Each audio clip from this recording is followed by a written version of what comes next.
فلا هادي له وأشهد أن لا إله إلا الله وأشهد أن محمدا عبده ورسوله أرسله بالحق بشيرا ونذيرا أما بعد فإن خير الحديث كتاب الله وخير الهدي هدي محمد صلى الله عليه وسلم وشر الأمور محدثاتها وكل محدثة بدعة وكل بدعة ضلالة وكل ضلالة في النار. أعوذ بالله من الشيطان الرجيم. بسم الله الرحمن الرحيم. قد أفلح المؤمنون الذين هم في صلاتهم خاشعون والذين هم على صلاتهم يحافظون أولئك هم الوارثون. وقال النبي صلى الله عليه وسلم أرأيتم لو أن نهرا بباب أحدكم يغتسل فيه كل يوم 5 ما تقول ذلك يبقى من درنه؟ قالوا لا يبقى من درنه شيئا. قال فذلك مثل صلاة 5 يمحو الله بها الخطايا. متفق علیہ. برادران اسلام، بزرگان گرامی،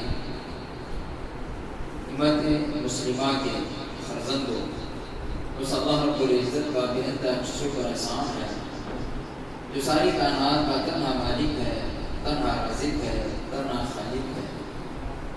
وہ اکیلا، وہ یکتا ہے، وہ ازل سے ہے، وہ ابد تک رہے گا. نہ اس کے برابر کوئی، نہ اس کے ہمسر کوئی، نہ اس جیسا کوئی. درود و سلام ہو ہمارے آپ کے آقا مدنی محترم سرور کونین تاجدار بطحا رحمت للعالمین صلی اللہ علیہ وسلم پر، جنہوں نے امن کا پیغام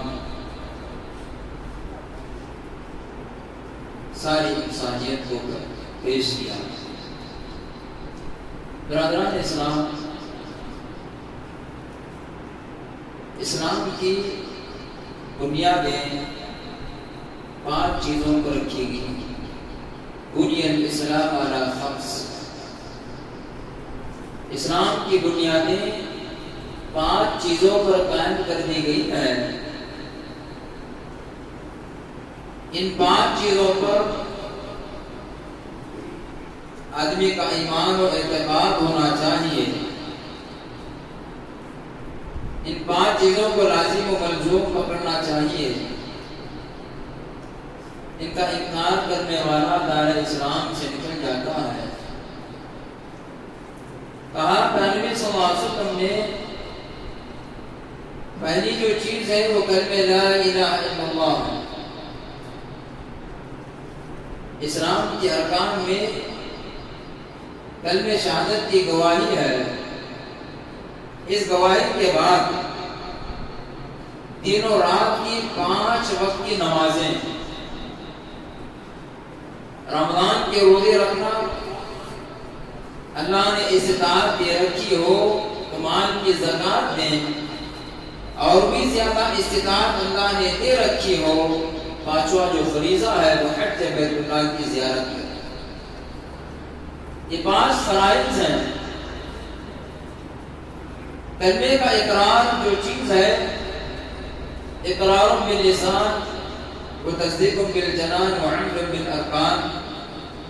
زبان سے اقرار کریں کہ میں گواہی دیتا ہوں کہ اللہ کے سوا کوئی معبود برحق نہیں، اور میں اس بات کی بھی شہادت دیتا ہوں، گواہی دیتا ہوں کہ محمد صلی اللہ علیہ وسلم اللہ کے بندے اور اس کے رسول. اسے زبان سے اقرار تو ہم نے کر لیا، اس کے بعد باری آتی ہے دل سے تصدیق کرنے کی. جو ہم نے زبان سے کہا ہے اسے دل سے بھی مانیں، دل سے تصدیق کریں. جو میں نے کہا ہے جو میں نے اقرار کیا ہے اس بات پر میرا دل مطمئن ہے، میں اپنے دلی طور پر اس کی شہادت اور گواہی دیتا ہوں۔ اور نمبر 3 جو چیز ہے، آداب و جوارح سے عمل کر کے بتائیں، اس کلمے کے مطابق چل کے بتائیں۔ چلنے کے اعتبار سے، عمل کے اعتبار سے سب سے پہلی جو چیز آتی ہے وہ نماز ہے۔ یہ نماز غریب پر بھی فرض، امیر پر بھی فرض، جوان پر بھی فرض، بوڑھے پر بھی فرض، عورت پر بھی فرض ہے، مرد پر بھی فرض ہے، لنگڑا ہو، لولا ہو، انگا ہو، کانا ہو، بہرا ہو، بہر صورت نماز فرض ہے۔ کسی بھی اعتبار سے، کسی بھی صورت میں نماز جو ہے معاف نہیں ہے، اسے ادا کرنا ہی کرنا ہے۔ طلبہ ساتھیوں، آج کے موضوع پر ہم جو ہے نماز کی اہمیت اور فضیلت کے مطابق چند باتیں سننے کی کوشش کریں گے، اور اللہ رب العالمین سے دعا یہ ہوگی جو سنا جائے، جو کہا جائے، اس پر اللہ سب سے پہلے کہنے والے کو عمل کی توفیق دے، سننے والوں کو عمل کی توفیق دے۔ بالاتفاق ساری امت مسلمہ کو جو ہے نماز جیسے اہم فریضے کی پابندی کرنے کی توفیق و سعادت دے۔ سورہ مومنون میں کہا قد افلح المؤمنون الذین هم فی صلاتهم خاشعون، تحقیق کہ وہ مومن کامیاب ہو گئے۔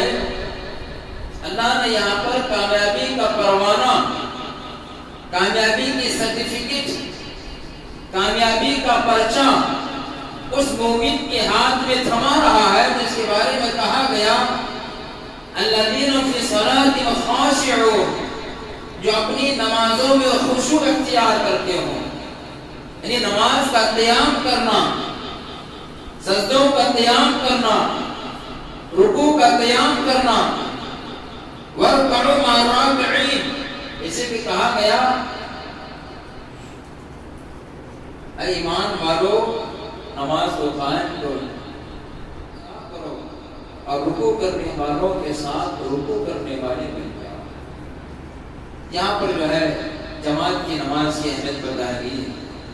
آگے کہا وَالَّذِينَ عَلَىٰ صَلَاتِهِمْ يُحَافِظُونَ، وہ مومن کامیاب ہے جو اپنے نمازوں کی حفاظت کرتے ہیں۔ وَالَّذِينَ عَلَىٰ صَلَاتِهِمْ يُحَافِظُونَ أُولَٰئِكَ هُمُ الْوَارِثُونَ، یہی لوگ جنت کے وارث ہیں۔ نماز میں خشوع اختیار کریں، خضوع اور خشوع اختیار کریں اور اپنے نمازوں کی حفاظت کریں۔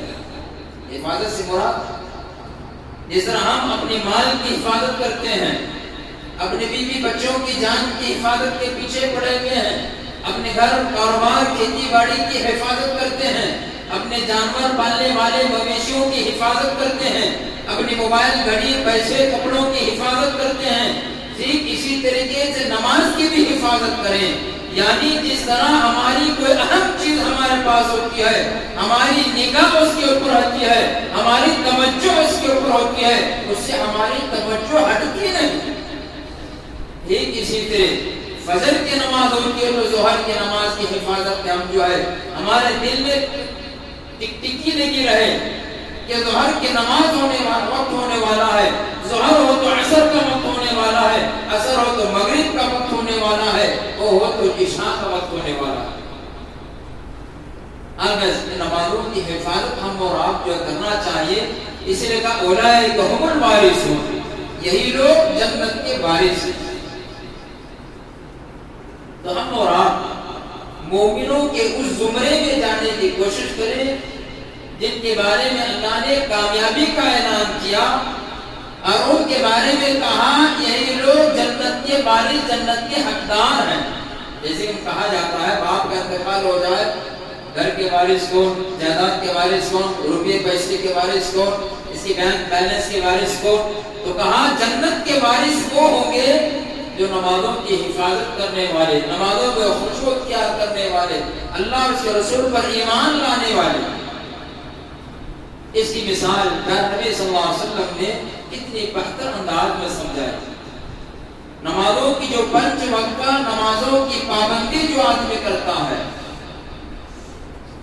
5 دن اور رات کی جو 5 وقت جو نماز ہے اس کا اہتمام کرتا ہے، اس کی مثال پیارے نبی صلی اللہ علیہ وسلم نے یوں فرمایا، کہا اَرَأَيْتَ لَوْ أَنَّ نَهْرًا بِبَابِ أَحَدِكُمْ يَغْتَسِلُ فِيهِ كُلَّ يَوْمٍ شَمْسًا، کہا اللہ کے نبی صلی اللہ علیہ وسلم نے اَرَأَيْتُمْ لَوْ أَنَّ نَهْرًا، کیا تم اس بات کو سمجھتے ہو، اس بات کو جانتے ہو، کسی کے گھر کے سامنے، دروازے کے سامنے ایک نہر جاری ہے، ایک نہر جاری ہے، نالا ہے، نہر ہے، ندی ہے، پانی کا جو ہے دریا ہے، اور وہ آدمی دن میں 5 مرتبہ اس نہر میں غسل کرتا ہو، نہاتا ہو، اچھے طریقے سے غسل کرتا ہو، کہا کہ نبی صلی اللہ علیہ وسلم نے ایسے آدمی کے جسم میں کیا میں اور کچیل باقی رہے گا؟ کیا اس کے جسم سے بدبو یا باس آ سکتی ہے جو دن میں 5 مرتبہ غسل کرتا؟ کہا نہیں، بالکل وہ آدمی پاک و صاف، تندرست، حشاش و بشاش، چاق و چوبند رہے گا جو دن میں 5 مرتبہ غسل کرتا ہے۔ تو کہا پیارے نبی صلی اللہ علیہ وسلم نے ٹھیک اسی طرح جو آدمی 5 وقت نمازوں کا اہتمام کرتا ہے وہ بھی سارے گناہوں سے پاک و صاف کر دیا جاتا ہے، گناہوں سے پاک و صاف کر دیا جاتا ہے۔ گناہ کتنے سانچے، ہم اور آپ کے بے شمار گناہ ہوتے ہیں۔ حضرت ابوبکر صدیق نے کہا کیف حالی یا الہی لیس لی خیر العمل سوئی اعمال کثیر ذات طاعتی قلیل، کہا اے اللہ میرا حال کیا ہوگا، میرے پاس گناہوں کا انبار ہے، نیکیاں بہت تھوڑے ہیں، یہ کون کر رہا ہے؟ صدیق کے کائنات ابوبکر صدیق رضی اللہ عنہ اپنے گناہوں پر شرمندہ ہوتے ہوئے کہتے ہیں میرا حال کیا ہوگا، میرے ساتھ جو ہے معاملہ کیا ہوگا، میرے تو گناہ بے شمار ہیں اور نیکیاں بہت تھوڑے ہیں۔ اس جگہ پر رک کر ہم اپنے آپ کو سوچیں، ہم اپنے ذات کا محاسبہ کریں، ہم اپنے زندگی کا محاسبہ کریں، ہم اپنے آپ کو جو ہے ایک حساب کی کتاب میں بٹھا کر دیکھیں۔ جب صبح کا سورج نکلتا ہے، صبح کا سورج نکلنے سے لے کر سورج کے ڈوبنے تک میں نے نیکیاں کتنی کی، اس سے گناہ کتنے سرزد ہوئے، کتنے نمازوں کی پابندی میں نے کی اور کتنے نمازوں کو ضائع میں نے کر دیا۔ حضرت عمر فاروق رضی اللہ عنہ ہمیشہ کہا کرتے حاسبوا انفسکم قبل ان تحاسبوا وزنوا انفسکم قبل ان تقدروا، لوگوں تم خود تمہارا محاسبہ کر لو، اپنا جائزہ کر لو، اپنے آپ کو امتحان کے جو ہے ہال میں اٹھا کر اپنے آپ کا امتحان لے لو، قبل اس کے، پہلے اس کے کہ اللہ تعالیٰ ہمارا محاسبہ کرے، اس سے پہلے خود ہم اپنے آپ کو جانچ لیں۔ جس طرح کوئی آدمی پولیس میں بھرتی ہونے والا ہے، پی ایس آئی میں بھرتی ہونے والا ہے، ملٹری میں، آرمی میں بھرتی ہونے والا ہے، فزیکل فٹنس جو دیکھا جاتا ہے وہ چیک ہونے سے پہلے 100 مرتبہ فزیکل فٹنس اپنے سے چیک کر لیتا ہے، یہ برابر ہو کا نہیں، ٹیسٹ ہے کیا نہیں ہے، صحت میری برابر ہے کیا نہیں ہے۔ تو حضرت عمر رضی اللہ عنہ نے کہا کہ وہ روز قیامت میں محاسبہ ہونے سے پہلے خود اپنا محاسبہ کر لو، ہمارے نام اعمال تولے جانے سے پہلے خود تم اپنے نام اعمال کو جو ہے تولنے کی کوشش کر لو، تاکہ انسان آنے والا ہر دن، آنے والا ہر لمحہ اگر میں غور و فکر کروں گا اس سے گناہ سرزد ہو رہا ہے، ہو سکتا ہے آنے والا لمحہ، آنے والا دن اس گناہ کو کم کرنے والا ہو، گناہ کا احساس یاد دلانے والا ہو اور غلطی سے بچنے کی طرف ہمیں آگاہ کرنے والا۔ اور میں ساتھی نبی صلی اللہ علیہ وسلم نے جو ہے کتنی بہترین مثال دے کر سمجھایا کہ جو آدمی نماز دن میں 5 مرتبہ پڑھتا ہے اس کے سارے گناہ دھل دیے جاتے ہیں۔ دوسرے ایک حدیث میں نبی صلی اللہ علیہ وسلم نے فرمایا وضو کی فضیلت پر غر محجلین، جب میدان محشر قائم ہوگا، اللہ کی عدالت لگے گی، صحابہ نے پوچھا اے پیارے نبی صلی اللہ علیہ وسلم حضرت آدم علیہ السلام سے لے کر قیامت تک کی سو تک کا بچہ ہوگا، سارے انبیاء کی ماننے والے قومیں ہوں گی، کتنیوں کی تعداد ہوگی کسی کو پتا نہیں۔ اتنے لوگوں میں آپ اپنی امت کو کیسے پہچانیں گے؟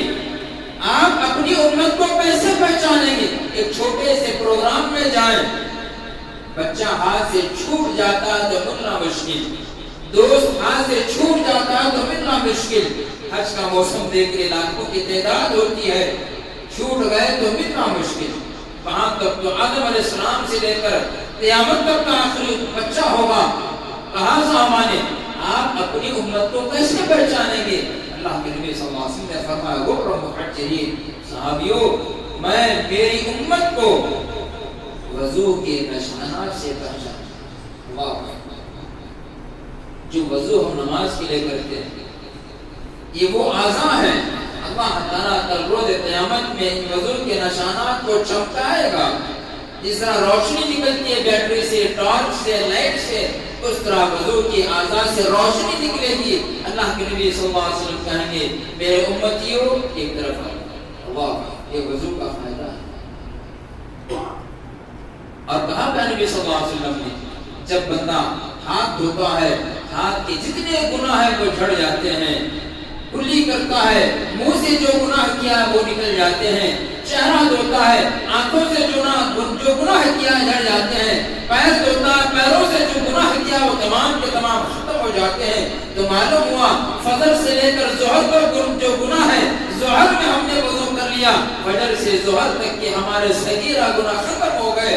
ظہر سے عصر تک کا معاملہ، عصر سے مغرب، مغرب سے عشاء کا معاملہ، جب ہم بستر پر عشاء کی نماز پڑھ کر جاتے ہیں گویا کہ پورے گناہوں سے پاک اور صاف ہو کر جو ہے اپنے بستر پر گئے۔ تو کہا کہ نبی صلی اللہ علیہ وسلم نے جس طرح 5 مرتبہ غسل کرنے والا میل اور کچیل سے محفوظ ہوتا ہے، بدبو سے محفوظ رہتا ہے، ٹھیک اسی طرح 5 وقت نمازوں کی پابندی کرنے والا گناہوں سے پاک و صاف۔ الگ ساتھی، تو ہم اور آپ کو چاہیے جیسے کچھ حالات ہیں اس کے پیش نظر اس اللہ کو راضی کرنے کی کوشش کریں، اور نماز ہمارا اہم فریضہ ہے، اس لیے اس کی جو ہے پابندی کریں۔ نبی صلی اللہ علیہ وسلم نے فرمایا فَخَلَفَ مِن بَعْدِهِمْ خَلْفٌ أَضَاعُوا الصَّلَاةَ وَاتَّبَعُوا الشَّهَوَاتِ فَسَوْفَ يَلْقَوْنَ غَيًّا۔ اللہ نے قرآن مقدس میں صاف فرمایا اچھے لوگوں کے بعد برے لوگ ان کے مقام پر آ گئے، جانشین ہو گئے۔ آپ بولتے ہیں ہمارا باپ کتنا اچھا تھا، بیٹا کیا نالائق ہے جی، دادا کتنا اچھا تھا، پوترا کیسا نالائق ہے جی۔ اس انداز میں ہم اور آپ گفتگو کرتے ہیں، بات چیت کرتے ہیں، ایسے کہ پیٹ میں کیسا پیدا ہوا ہے۔ تو قرآن کہتا ہے خَلَفَ مِن بَعْدِهِمْ خَلْفٌ، اچھے لوگوں کے بعد برے لوگ ان کے مقام پر آ جاتے ہیں، اور ان کا سب سے پہلا کام کیا ہے؟ اضاعوا الصلاۃ، وہ نمازوں کو چھوڑ دیتے ہیں، واتبعوا الشہوات، اور اپنے نفسانی خواہشات کی اتباع کرتے ہیں۔ فسوف یلقون غیا، ایسے لوگ عنقریب جہنم میں ڈالے جائیں گے، ایسے لوگ عنقریب جہنم میں ڈالے جائیں گے۔ تو معلوم ہے ہم اور آپ کو اس دنیا میں جب تک رہیں، ہمارے سانس چلتی رہے، تو ہماری جو ہے ہر حرکت میں نیکی ہو، نیک خیالات ہو، نیک جذبات ہو، نیک تمنائیں ہو، اٹھنے والا ہر قدم، ہونے والی ہر حرکت نیکی کی جو ہے پتہ دینے والی ہو۔ الگ ساتھیوں، نماز تمام اعمال میں افضل ہے۔ افضل الصلاۃ لوقتها، بخاری کی روایت ہے، اللہ کے نبی صلی اللہ علیہ وسلم سے پوچھا گیا تھا افضل الصلاۃ لوقتها، سب سے افضل نیکی یہ ہے کہ نماز اس کے وقت پر جو ہے ادا کی جائے۔ ساتھیوں، اسلام کی بنیادیں جتنی بھی نماز یا فرائض ہیں یہ وقت سے محدود ہے، وقت پر محدود ہے۔ اذان وقت پر ہوگی، نماز وقت پر ہوگا، زکات بھی وقت پر ہوگا، حج بھی وقت پر ہوگا، لیکن یہ امت وقت کی قدر و قیمت بھول چکی ہے، وقت کی کوئی اس کے پاس لحاظ نہیں ہے، وقت کی ناقدری کر رہی ہے۔ اس لیے ہم اور آپ کو چاہیے، مذہب اسلام کا ہر رکن ہم اور آپ کو جو ہے وقت کی پابندی کرواتا ہے، جتنا وقت کی پابندی کرواتا ہے اتنا ہی اس وقت کی ہم ناقدری کرتے ہیں۔ تو کہا الصلاۃ لوقتها، کہ افضل نیکی یہ ہے کہ تم جو ہے نماز کو اس کے وقت پر ادا کرو. نماز بندے اور رب کے درمیان جو ہے رابطے کا کام کرتی ہے. اذا صلى احدكم يناجي ربه، کہا کہ نبی صلی اللہ علیہ وسلم نے جب بندہ نماز پڑھتا ہے گویا کہ اپنے رب کے ساتھ سرگوشی کرتا ہے. جب بندہ کہتا ہے الحمدللہ رب العالمین، اللہ کہتا ہے حمدنی عبدی، الرحمن الرحیم، اللہ کہتا ہے مجدنی عبدی. اللہ اکبر. کہا نماز قسمت الصلاة بینی و بین عبدی. اللہ کے نبی صلی اللہ علیہ وسلم نے فرمایا اللہ تعالیٰ کے اعلان ہے میں نے نماز کو یا سورہ فاتحہ کو میرے اور میرے بندے کے درمیان تقسیم کر دیا. ایک حصہ میرے لیے ہے اور ایک حصہ میرے بندے کے لیے ہے. جب بندہ سورہ فاتحہ پڑھتا ہے نماز میں، جب بندہ کہتا ہے الحمدللہ رب العالمین، تو اللہ کہتا ہے حمدنی عبدی، فرشتوں گواہ رہنا میرا بندہ میری تعریف کر رہا ہے، میرا بندہ میری پاکی بیان کر رہا ہے، میرا بندہ میری بلندی کا اقرار کر رہا ہے. اللہ اکبر. اور سورۃ الفاتحہ اللہ کے درمیان سرگوشی کا ذریعہ. آج ہم اور آپ دوست نہیں آیا تو بے چینی ہوتی ہے، ملنے والا نہیں ملا تو بے چینی ہوتی ہے، چالو ہونے والا موبائل بند ہو گیا تو بے چینی ہوتی ہے، چلنے والا ڈاٹا کر دے تو بے چینی ہو جاتی ہے. لیکن ساتھیوں اللہ کے نبی صلی اللہ علیہ وسلم نے فرمایا اگر تمہیں بے چینی آ جائے، سرگوشی کرنے کا موقع، کسی سے بات کرنا چاہتے ہو، اگر اللہ سے بات کرنا چاہتے ہو تو نماز کی نیت باندھ لو گویا کہ اللہ کے ساتھ سرگوشی. اس سے بڑھ کر اور کیا کام ہو سکتا ہے؟ البتہ تیسری چیز فرمایا نماز دین کا جو ہے ستون ہے. الصلاۃ عماد الدین من اقام الدین ومن حرم الدین. نماز دین کا ستون ہے. کہا پیارے نبی صلی اللہ علیہ وسلم نے جس نے نماز کو قائم کیا اس نے دین کو قائم کیا، جس نے نماز کو چھوڑ دیا اس نے دین کی بنیادی ستون کو اٹھا دیا. تو نماز بڑی اہم چیز ہے. نماز ہماری زندگیوں میں خیر و برکتیں آتی ہیں.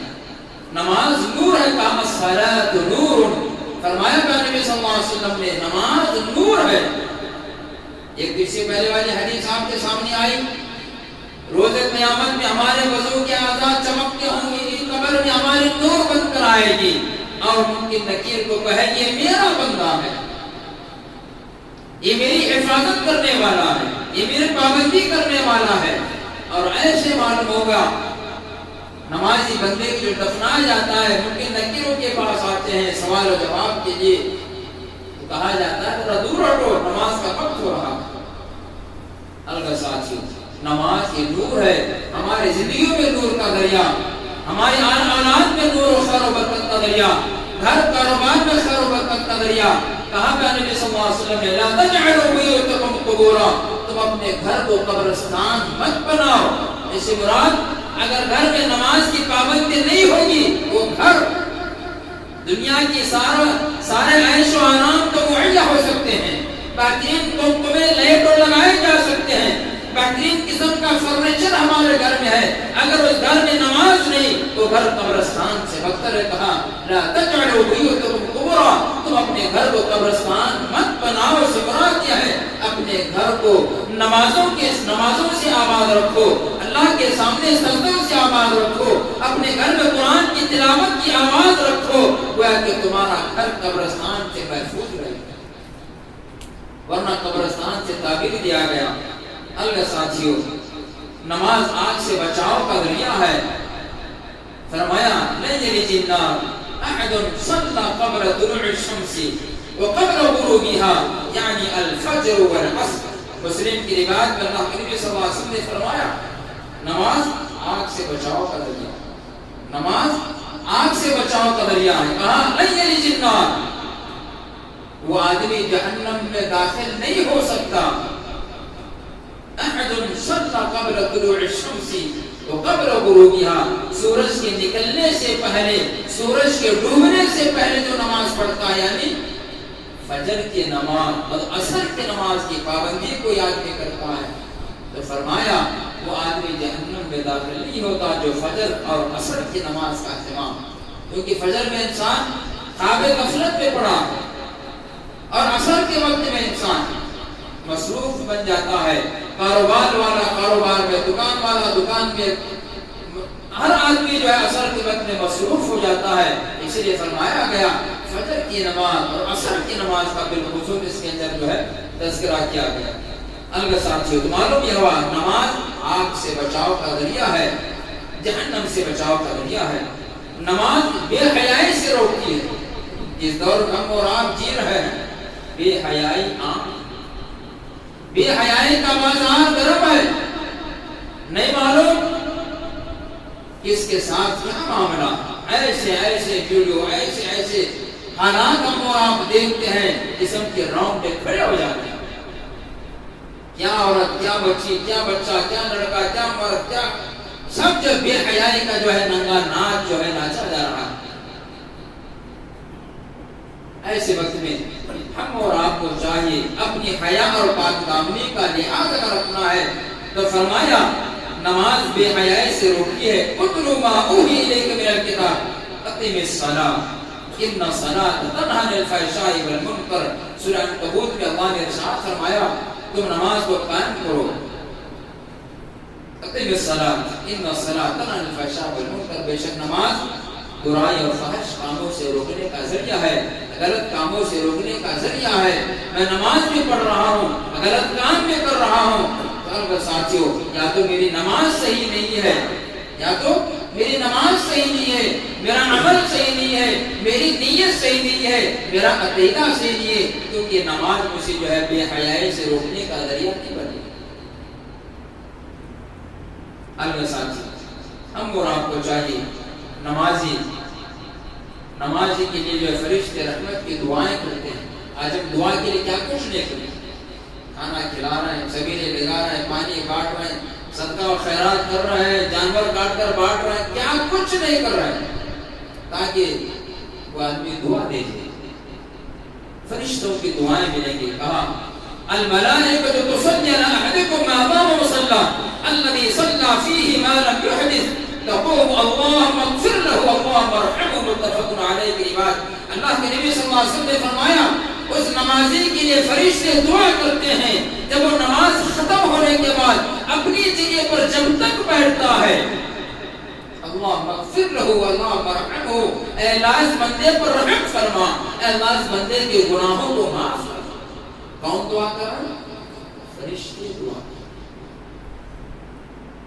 فرشتے دعا کر رہے ہیں۔ ارے گرے فلاں بابا، فلاں فقیر، فلاں کی دعاؤں کو لینے کے لیے ہم اور آپ پریشان ہیں۔ لیکن جو آدمی سلام پھیرنے کے بعد جیسے کہ بتایا گیا سبحان اللہ 33 بار، الحمدللہ 33 بار، اللہ اکبر 33 بار یا 34 بار پڑھ لیں، اس پڑھنے تک جب تک ہم بیٹھیں گے اپنی جگہ پر فرشتے ہمارے لیے دعائیں کریں، یہاں تک کہ آدمی اپنی جگہ چھوڑ کر اٹھ جائے یا تو اس کی ہوا نکل جائے، بے وضو ہو جائے، اس کا وضو ٹوٹ جائے، وضو ٹوٹ گیا یا اپنی جگہ چھوڑ کر اٹھ گیا تو فرشتے اپنی دعا بند کر دیں گے۔ پائیں گے ہم اور فرشتوں کی دعا۔ نماز جہنم سے اور نفاق سے بچاؤ کا ذریعہ ہے۔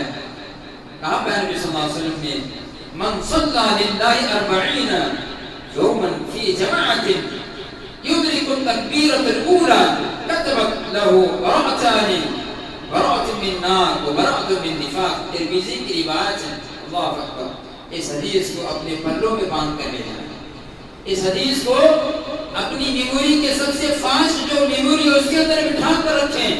اللہ کے نبی صلی اللہ علیہ وسلم نے فرمایا جو آدمی 40 دن تک تکبیر اولیٰ کے ساتھ امام کے پیچھے تکبیر اولیٰ کے ساتھ نماز پڑھتا ہے تو کہا تھا نبی صلی اللہ علیہ وسلم نے ایسے آدمی کے براءۃ من النار و براءۃ من النفاق، وہ جہنم سے بچا لیا جائے گا اور منافقوں کی فہرست سے بچا لیا جائے گا۔ اللہ اکبر، جو آدمی 40 دن تک تکبیر اولیٰ کے ساتھ اقامت کے ساتھ با جماعت نماز پڑھتا ہے تو اندازہ لگائیں تو نماز کی کتنی زیادہ اہمیت اور فضیلت ہے۔ الگ ساتھیوں، نماز نبی کے ساتھ رفاقت کا ذریعہ ہے۔ حضرت ربیع بن کعب اسلمی رضی اللہ تعالیٰ عنہ نبی صلی اللہ علیہ وسلم کی خدمت کرنے والے غلام تھے، آپ کو پانی پیش کرتے، آپ کی خدمت کیا کرتے تو اللہ کے نبی نے ایک مرتبہ پوچھا اسألک بمرافقتک فی الجنہ، کہا اے ربیع بن کعب مانگو مجھ سے کیا مانگنا چاہتے ہو، کہا مانگو مجھ سے کیا مانگنا چاہتے ہو، میری جو تم خدمت کر رہے ہو۔ صحابہ نے کیا مانگا، صحابی رسول نے مانگا تو کیا مانگا، اگر ہم مانگتے تو کیا مانگتے؟ اللہ کے رسول ایک دکان ہے ایک دکان ہوں دے، ایک گھر ہے ایک دو چار گھر ہوں دے، ایک نوکری ہے ایک چار پانچ نوکری ہوں دے، اوپر کی سننے کی بسکٹاں پڑھن دے، نیچے سے کھجانہ نکلن دے، کیا کیا ہمارے سوچ جیسی سوچ، جس آدمی کی جیسی سوچ۔ صحابی رسول نے کیا مانگا، کہا اسألک بمرافقتک فی الجنہ، اللہ کے نبی صلی اللہ علیہ وسلم آپ کے ساتھ ہم دنیا میں ہیں، آپ کے ساتھ ہم دنیا میں ہیں، آپ کا چہرہ ہمارے چہرے سے دور ہوتا ہے، ہماری آنکھوں سے آپ کا چہرہ دور ہوتا ہے تو ہمارا ایمان ہمارا مطمئن نہیں ہوتا، ہمارا دل مطمئن نہیں ہوتا، ہمیں پریشانی لاحق ہوتی ہے۔ جب آپ کے چہرے انور کو دیکھتے ہیں ہمیں سکون ملتا ہے، آپ کی محفلوں میں بیٹھتے ہیں، آپ کی مجلسوں میں بیٹھتے ہیں، آپ کے ساتھ قرآن کی آیتیں سنتے ہیں، جبرائیل کا نزول ہوتا ہے۔ اللہ کے نبی صلی اللہ علیہ وسلم آپ بھی انتقال کر جائیں گے، میں بھی انتقال کر جاؤں گا، میری تمنا آپ سے ہے اسألک مرافقتک فی الجنہ، جس طرح دنیا میں آپ کے ساتھ ہیں جنت میں بھی آپ کے ساتھ رہو۔ اللہ اکبر، کیا مانگا؟ جنت میں بھی آپ کے ساتھ رہو، جنت میں بھی آپ کی رفاقت میں رہو، جنت میں بھی آپ کا ساتھی بن کر رہو۔ اللہ کے نبی صلی اللہ علیہ وسلم نے فرمایا عجبی بکثرت سجود، صحابی رسول اے کعب بن اسلم تم جنت میں میرے ساتھ رہنا چاہتے ہو تو زیادہ سجدوں کے ذریعے سے میری مدد کرو، یعنی زیادہ نمازیں پڑھنے والے بن جاؤ تو انشاءاللہ میرے ساتھ جنت میں رہو۔ تو کون ایسا بدنصیب ہوگا جو نبی کی رفاقت کو نہیں چاہتا ہوگا؟ تو الگ ساتھیوں باتیں بہت سی ہیں، وقت ہم اور آپ کو اجازت نہیں دیتا ہے۔ اللہ تعالیٰ سے دعا ہے ہم اور آپ کو جو ہے کہنے سننے سے عمل کی توفیق دے، اللہ ہمارے گناہوں کو معاف فرمائے، ورنہ ہمارے خطاؤں کو درگزر عطا فرمائے۔ جس پر فتن دور میں ہم جی رہے ہیں، جس پر آشوب دور میں جی رہے ہیں، ساتھیوں ایسے وقت میں ہم اور آپ کو چاہیے اللہ کے گھروں کو آباد کریں، اپنے دل کی دنیا بدلنے کی کوشش کریں، اپنی زندگیوں میں اللہ کا نور لانے کی کوشش کریں، نمازوں کی پابندی، قرآن کی تلاوت، سنت نبی پر عمل کرنے کی کوشش کریں، اپنے آلات کی فکر کریں تاکہ نیک تربیت ہو جائے، کیونکہ حالات بڑے عجیب عجیب سمت میں جو جا رہے ہیں۔ اللہ ہم سب کو جو ہے نیک بنائے، صالح بنائے، پرہیزگار بنائے، اللہ جو پریشان اس کی پریشانیوں کو دور فرما، جو قرض میں اس کے قرض